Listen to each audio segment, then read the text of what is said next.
welcome to this week's episode of Staying Sane. I'm Jay, and my partner in crime, Hussein. Hussein. Yeah.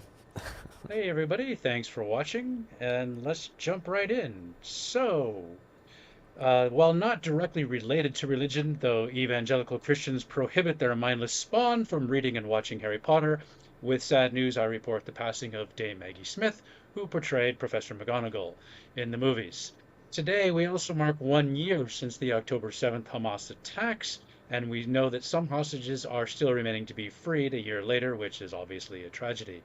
Also, over the past couple of weeks, we were off last week, so Iran has fired missiles at Israel. So that answers my previous question over the last few weeks over how moderate their new president is going to prove to be. So now we know that. Also, we know that Israel has launched rockets and followed with a ground invasion into Lebanon, which has killed a Hezbollah leader. And that situation is ongoing, and we will keep you up to date next week. Further, Israel launched an airstrike in the West Bank, which killed 18 people, including a Hamas commander. And over the past year, over 700 Palestinians have been killed in the West Bank and at least 24 Israelis. While in Gaza, the Israelis have launched an airstrike on a mosque and a school, which has killed 26 people. Uh, Wrapping up, in Israel, last week a Palestinian terrorist killed 7 in a shooting and knife attack in Tel Aviv after a gunman opened fire at members of the public in the Jaffa area. And this week in Beersheba, 1 woman was killed and 10 were injured in another shooting. Finally, related on the last bit of Israel, so French President Macron wants to halt arms deliveries to Israel and told France Interradio that, quote, the priority is that we return to a political solution, that we stop delivering weapons to fight in Gaza, end quote. Macron also said that avoiding an escalation in Lebanon was a, quote, priority and that Lebanon cannot become a new Gaza. Over to you, Hussein. Yes. Thank you so much. So I think today is October 7th, and the day is commemorating the memories of the people that got killed during the terrorist attack that was carried out by the Hamas terrorists during on October 7th last year. And even they have kept some of the people who were captured from that area and are kept as hostages over there. And some of them got killed during the process of rescue operations, and some of them were even killed at gunpoint just moments before they were getting rescued by the IDF.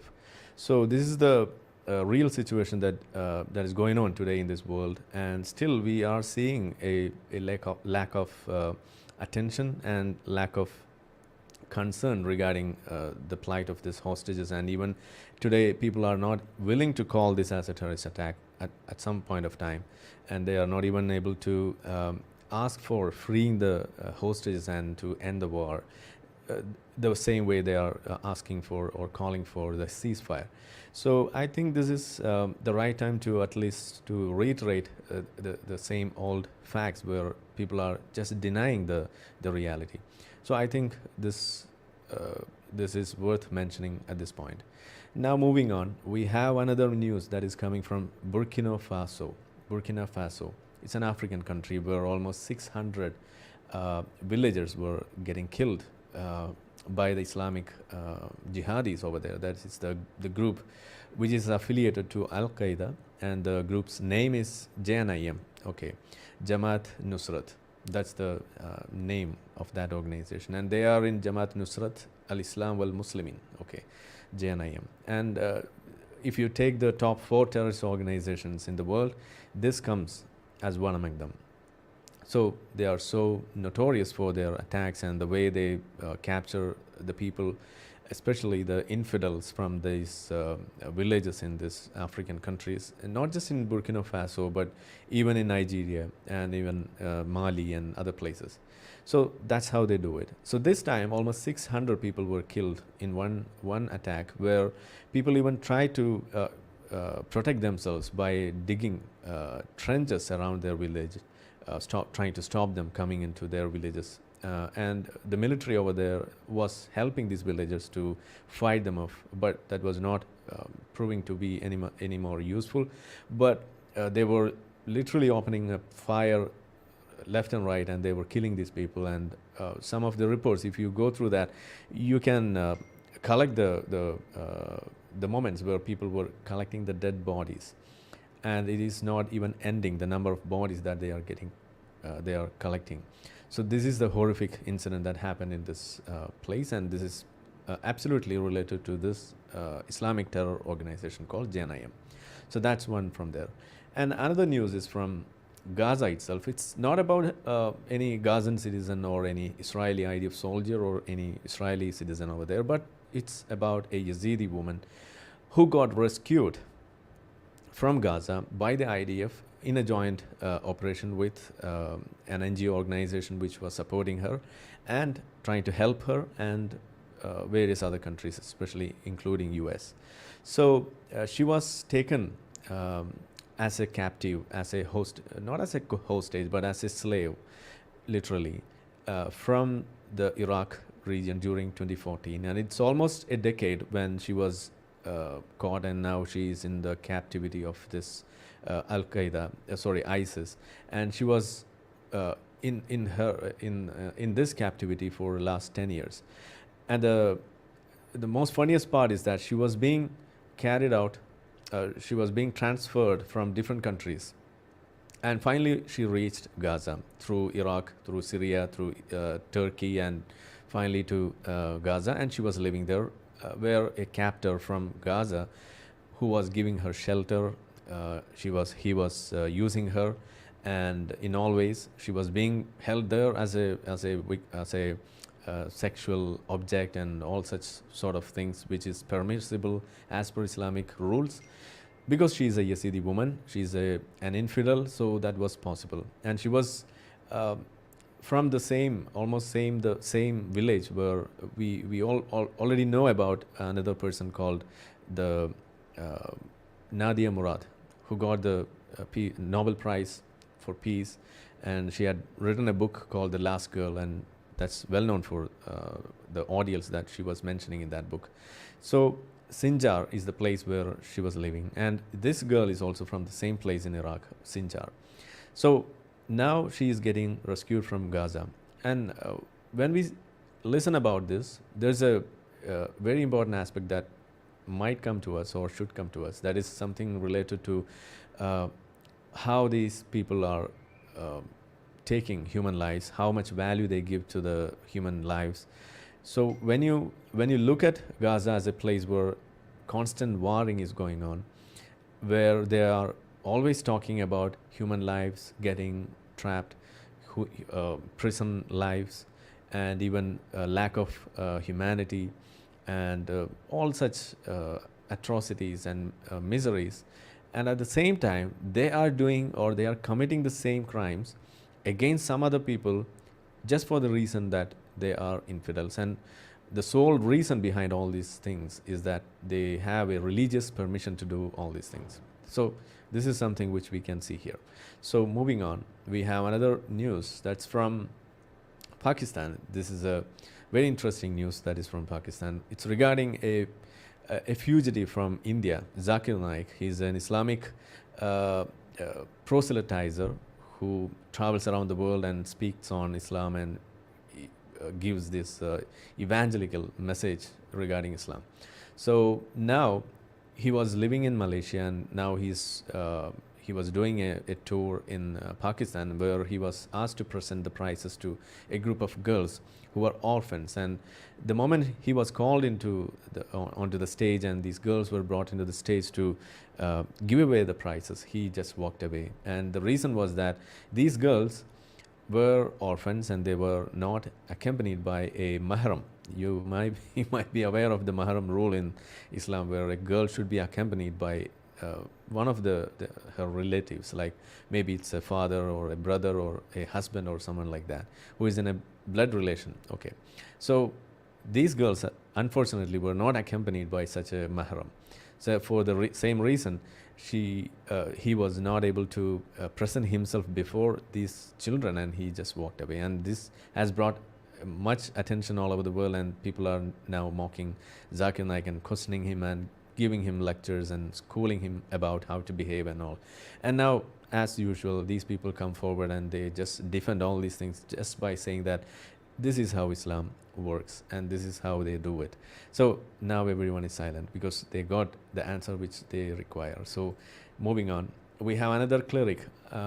He's again from Pakistan, who was a vociferous cleric who speaks on Islam and gives away a lot of information like inflammatory remarks on Islam, where people are getting attracted to Islam, and even some of them have even turned out to be the best extremists in the world have seen. So that's how he was like. So his name is Tariq, Mufti Tariq Masood. That's his name, a Pakistani cleric. So now he's in the soup just because he made some blasphemous comment. So he was talking on the Prophet and the preservation of the Quran and all other things, and incidentally he came across a statement, or he made a statement where he was mentioning about the reality that Prophet Muhammad was illiterate, and so he never knew whether the Quran contains any errors in it. And even if there is an error, Muhammad was illiterate, so he was not able to find out which is the error. So he made such a statement, and now the people who knew more religion than the cleric, they started accusing him of blasphemy, and now they were trying to bring him down, just like we have seen in the past. Like some of these people who were making some blasphemous content or comments like these were lynched publicly and burnt alive. So luckily he's still alive. Maybe in the future he might see the fire, so maybe we can wait for that. Okay, so I think this will conclude today's episode from my part. Yeah. Okay, I've got a few more to go Okay. from other parts of the world. British paper The Guardian reports there is an elite brain drain in Israel as the best talent seeks to leave. Secular Israelis who prioritize living in a liberal democracy are a shrinking proportion of Israel's population. One entrepreneur states, quote, "The main reason we are leaving is that we are seeking a better children for our future. Even if peace can be brokered tomorrow, we still can't see a future and want to be a part of it. The demographics speak for themselves." Now, this person thinks Israel's economy will be hampered by the growing number of ultra-Orthodox young people not qualified for professional jobs because they don't study math or science, speak English, they just sit in the yeshiva and study the Bible. Socially, he fears the rise of religious conservatives who will make life hard for the secular Jews, stating, "If you ask me what we are headed for, you could look at the Iranian model where religion plays a major role in daily life." So that's where secular Israelis think the country is headed. In eye-rolling news, Oklahoma seeks to buy 55,000 $60 Trump-endorsed God Bless the USA Bibles. The request is part of the Republican State Superintendent Ryan Walters' ongoing efforts to require Bibles in every classroom, which completely violates the First Amendment. So what does that tell you about the American education system? The Catholic Church is holding a major month-long synod, and the American group Catholics for Choice have protested leaving abortion off the agenda by laying a 15-meter long woven quilt with stories of Catholic women who have had abortions outside the Vatican. Sorry, the quilt was outside the Vatican. They didn't have abortions outside the Vatican. I wrote that pretty poorly.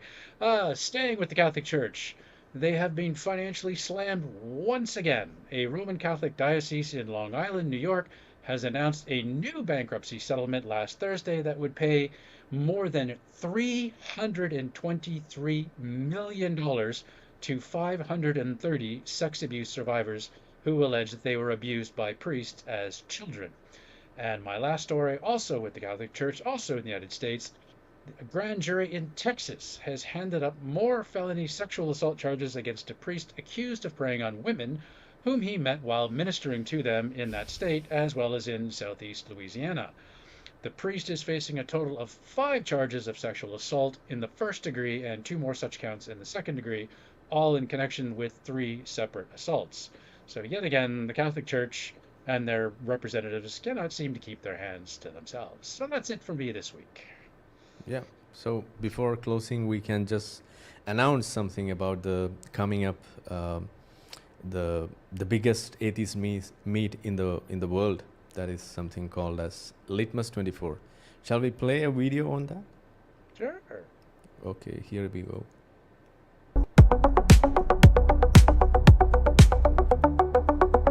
വ്യക്തിപരമായ പല കാരണങ്ങൾ കൊണ്ടും litmus 24-ൽ പങ്കെടുക്കാൻ പറ്റുന്നില്ല എന്നോർത്ത് വിഷമിക്കുന്ന ഒരു വ്യക്തിയാണോ നിങ്ങൾ? ലിറ്റ്മസ് 24-ൽ പങ്കെടുക്കാൻ താല്പര്യമുള്ള ഒരു വിദ്യാർത്ഥിയോ അതുമല്ലെങ്കിൽ പണമില്ലാത്ത മറ്റൊരു വ്യക്തിയോ സ്പോൺസർ ചെയ്യാൻ നിങ്ങൾക്കും അവസരമുണ്ട്. essensglobal.com എന്ന വെബ്സൈറ്റിൽ സ്പോൺസർഷിപ്പ് ടിക്കറ്റ് എന്ന വിഭാഗത്തിൽ പോയി ഡീറ്റെയിൽസ് ഫില്ല് ചെയ്തോ അതുമല്ലെങ്കിൽ ഇവിടെ കാണുന്ന QR കോഡ് സ്കാൻ ചെയ്തും നിങ്ങൾക്ക് ഈ ഒരു ഉദ്യമത്തിൽ പങ്കാളിയാവാം. കൂടുതൽ വിവരങ്ങൾക്ക് 8714-011-099 എന്ന നമ്പറിൽ കോൺടാക്ട് ചെയ്യാം.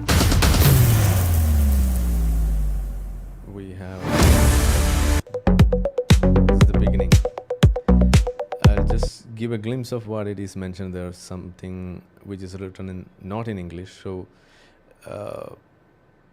the title says secularism in India, whether it is doomed or not.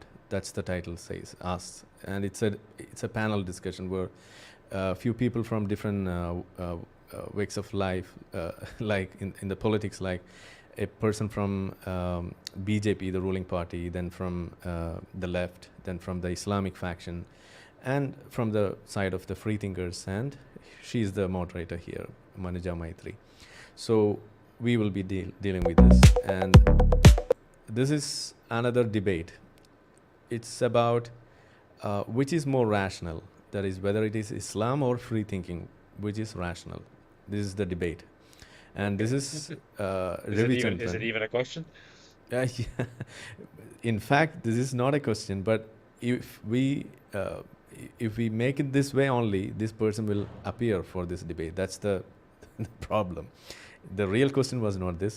So for him to be here and to show up his face on these posters, we had to tweak the titles. That's the reality here. Okay. So he's from the Islamic faction. Okay. And the next one is, this is already, it's already in English. This is the biggest human canvas ever. So we are expecting almost 10,000 people as attendees, and it's a paid event. So people will have to book the event and the tickets and to attend it. So even then, almost all these years, it was almost completely filled up. Okay. We have, this is about economics. Okay, so how the economic growth on two perspectives, in India and in our state, that is Kerala. So it is getting compared. So as a state, we are facing some economic financial issues.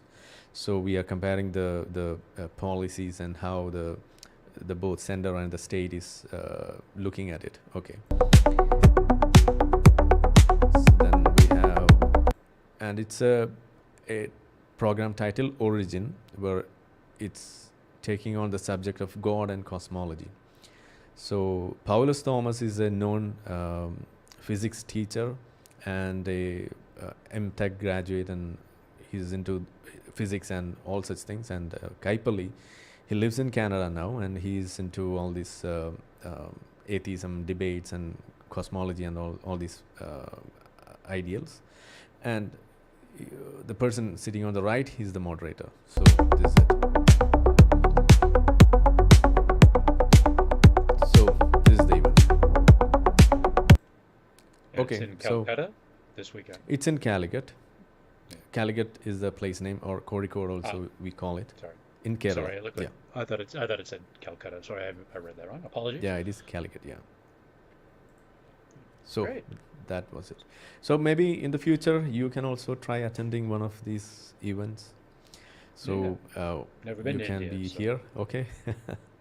we can have a talk on the Catholicism and the evils done by the Catholic Church. We miss your debates on that. Okay. Fair so enough. we'll try Maybe next year. Yeah. Okay. We'll look at it. Okay. All right. So thank you. Oh. Bye. Thank you, everybody, and we'll see everybody next week. Take care. Have a great week. Bye-bye. Yes. Bye.